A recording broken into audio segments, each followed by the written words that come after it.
an yi an gama 'yan wawa suna hawaye. Bana Ayoba APC sai ta lashe zaɓe, ta tabbata PDP ta gaza a zaɓe.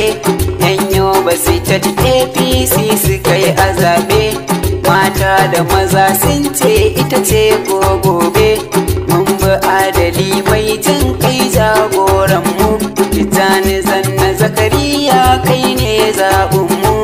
Dan majalisar tarayya mai kishinmu, damuna kake baka mugunta jigonmu. Zamu dai gaba dai mu kai muka zaɓa, ka tafi da sarkin aiki mu sai baba.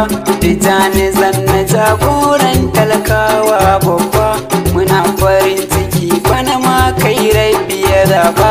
Ba sa iya ba ai dole su kyale maka baba. Tijjani Zanna Zakariya mun yi mamara ba, 'yan bakin ciki sai kuma ce mu sai baba. Na ga jam'iyyar PDP bana makwance, gata ta mutu gagawa nan, duk kuma ta PDP ta yi macewa. Haka dariya muke APC ce ta ci zaɓe, Yusuf Matina da Burkai ne jagoranmu. Har karasuwa Alhaji Tijjani Maraba.